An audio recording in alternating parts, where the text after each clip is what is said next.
小小的屠户女，非常低微的一棵小草，一个人站在风雨中，是没有那块挡板的，成长成为大家遮阴、为大家避雨的一棵大树。她本身不需要别人承认或者是鼓励，她就能自己坚韧的生长的一个小女孩。越成长就感觉越喜欢这个女孩子。我是樊长玉，我瞧你倒在雪地里，才把你背回来的。Hello， 腾讯视频入戏的朋友们，我又来啦！我是演员田曦薇，也是樊长玉。当时看完主义，了解完樊长玉这个角色，什么感受呢？她是一个非常有侠义之心的一个小女孩，所以她剧中会有很小女孩的一面。对对对，小女孩的娇羞啊、可爱啊，在处理爱情方面的那种女生独有的青涩，然后也有一个非常坚韧的心。感受完这个角色之后，最吸引的会是什么？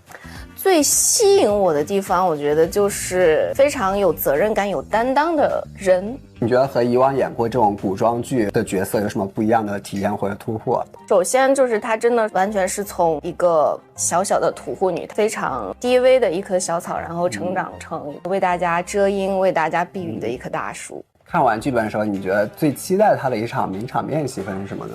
我觉得第一场吧，我就是非常期待的，因为是一个杀猪的戏份。杀猪的第一场吗？对对对，当时就觉得放在第一场会觉得比较吸引观众吧，因为也没有见过这种东西。那前期在饰演她这个杀猪少女的时候，有没有什么特别设计在吗？服化方面，就是导演可能就会要求要糙一些、利落一些。表演上，导演会觉得颗粒度比较大，就是大大咧咧的那种女孩。大大咧咧这方面，田曦薇会加入一些自己的性格在里面。对对对对，是有点钝感在里面。钝感。那你觉得这方面是和自己的性格像吗？我还好，我在生活中感觉还是一个心思比较细腻的人。刚刚也说到这个杀猪少女是以往角色没有过的。她的这些经历有没有让你觉得很惊喜或者意外的？有啊有啊，越成长就感觉越喜欢这个女孩子。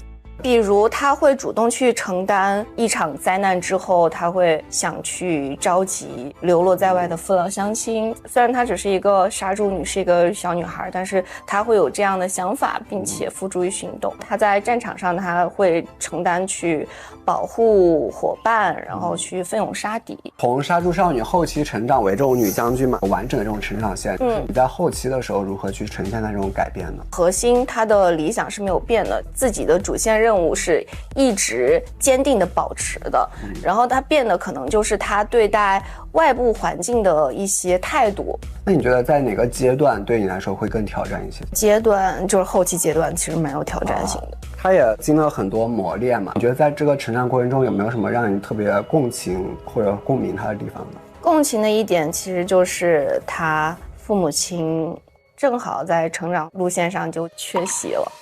当时很明显的感受到，就是我一个人站在风雨中，但是没有那块挡板的。父母亲的去世对于我而言，就是我需要独自去承受这些外界所有的风霜了。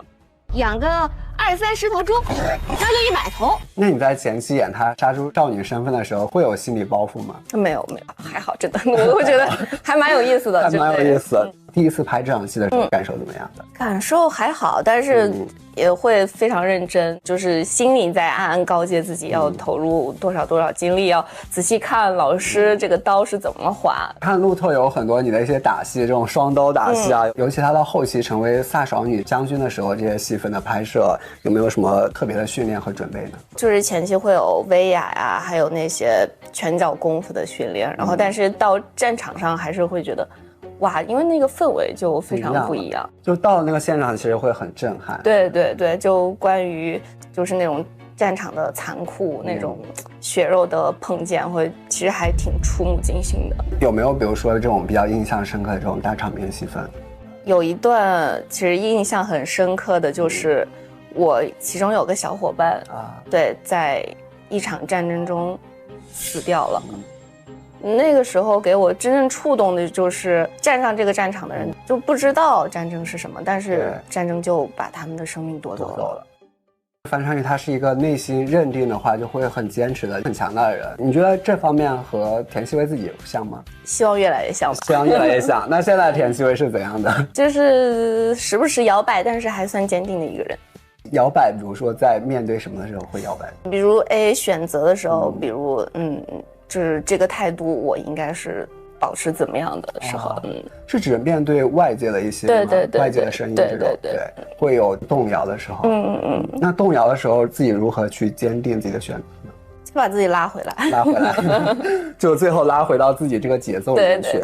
樊长玉他其实是非常个性鲜明的人嘛。田曦薇进入到演艺圈成为艺人之后，你觉得现在经历了几年的成长，就做艺人和做田曦薇自己有冲突吗？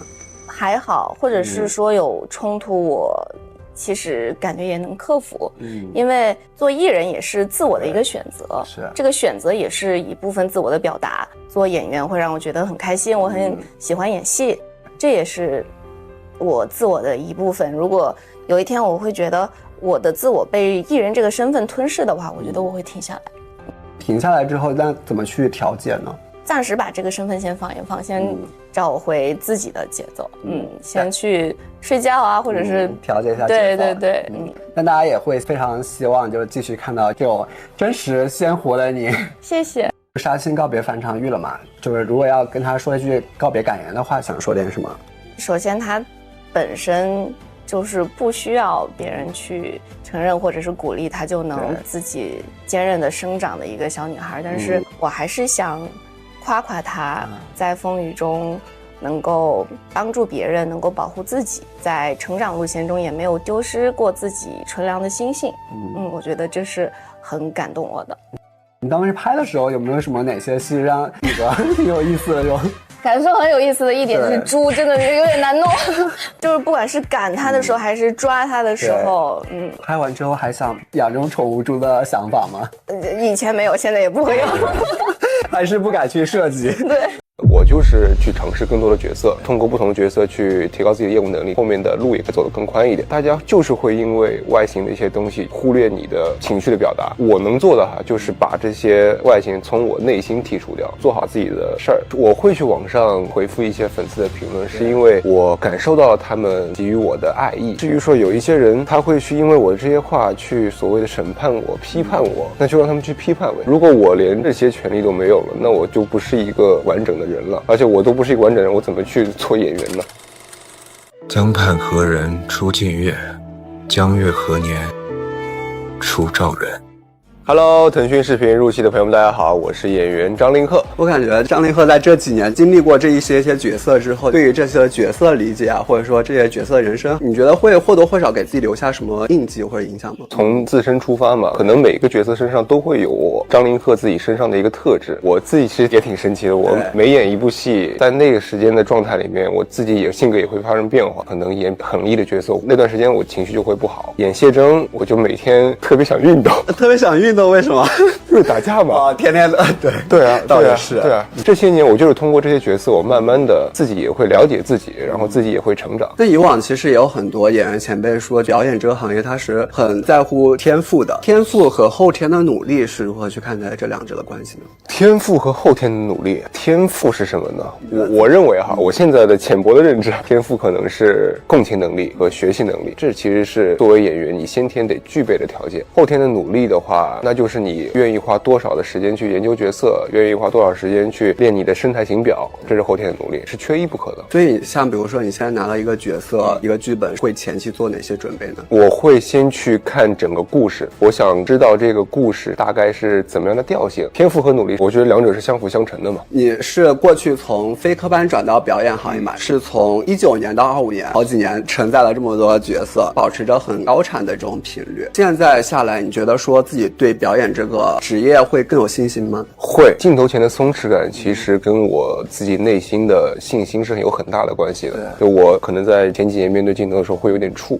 这2年可能更多的角色播出来之后，大家也会越来越对我有认可。我看到这些认可之后，对我自己的表演也会有更多的信心。越来越深入了解这个职业之后，会发现其实本身做演员就是一个长期的学习过程，你不可能一蹴而就的。所以说把自己心态放平了，我在面对镜头的时候也会更加松弛。所以其实在每一段角色相的过程中，也是自己在不断的去总结它的过程。当然，每一个角色其实都是对自我的一个提升。而且感觉刚聊下来，在这一次跟谢真的旅程中，感觉又有更深一步的思考。对，更深一步的思考，然后从导演啊，从对手演员身上也学到更多的东西。其实过去大家对你的讨论更多会聚焦在颜值啊、帅这些方面，就是真的不夸张，就是我身边朋友全都在夸说张凌赫好帅。尤其过去其实你很多这种活动超级帅气出现的名场面，那你觉得颜值给艺人张凌赫有带来更多的信心吗？分场合吧，如果是出席活动这些颜值，大家对我的称赞或者说对我的认可，我觉得是给我信心的。去参加活动，如果你觉得自己状态非常好，走出去也会不一样嘛。但是在演戏上面，我觉得都有利有弊。有利的话，可能因为接触的偶像剧会比较多，大家对我的选择会因为我的外形条件而去选择我，这是一个益处。弊端的话，我觉得在演戏过程当中并不是一件好事。大家可能在看我的戏或者说看我的镜头的时候，会太多的关注到说，哎呀，张凌赫今天帅不帅？张凌赫是不是比之前不帅了？他因为不帅，是不是因为他演得不好？会有这样的一些声音出来。所以说，在演戏的过程当中，很可能会因为这些忽略到我自己对于角色、对于那场戏的情绪表达。在演戏的时候，对你的这种心态其实也或多或少会有一些影响。对，会啊，我尽量去把这东西给剔除掉，不太去在意说我这么去演帅不帅，这么去演这镜头好不好看，这些东西都交给导演，我自己更多的是回归到角色本身去表达情绪就行了。再有一个更犀利一点的问题，就是当大家更聚焦在你的颜值上的时候，作为演员张凌赫来说，会觉得自己的演技被忽略吗？大家只关注你的颜值、你的脸，可能会看不到你的实力或者说你的演技。这东西不应该由我来评判。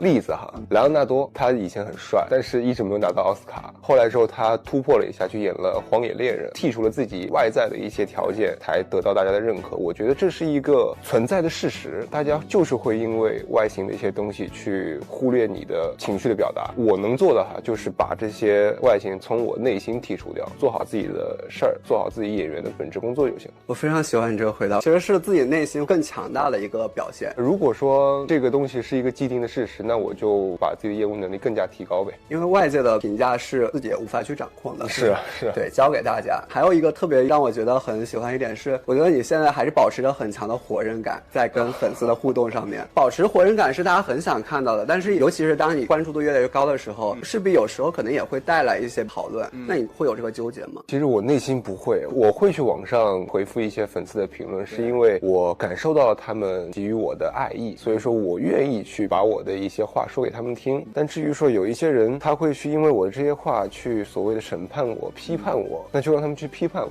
我是一个非常爱国爱党的人，我是一个非常正能量的人。如果你因为我这些话让你觉得不舒服了，你来批判我，那也是你的事儿。我作为演员，我面向的是所有的观众，这也是在做真实的自己和这些喜欢的人的互动，对一个真实的表达。对，如果我连这些权利都没有了，那我就不是一个完整的人了。而且我都不是一个完整人，我怎么去做演员呢？大家想看到的也是一个真实、个性鲜活的一个演员。说到演艺圈，男艺人的竞争也一直非常激烈嘛，因为影视行业这个市场就是一个瞬息万变的这种市场。没错。那作为演员来说，你是如何去适应这个市场的？有多少人听到你的名字愿意去看一眼你的剧？这个其实是基于你自己以往的剧播出来多少角色会让大家记住，大家对你这个人有多少好感。但是话又说回来，其实一部剧好不好，演员只占一部分，有时候导演的呈现啊、剧本的呈现啊，整个大家的所有的配合都是一个整体的东西，而且其实是天时地利人和。对，是一个综合元素。对，而且观众审美也在变，每部剧一剧一命吧，都说不准。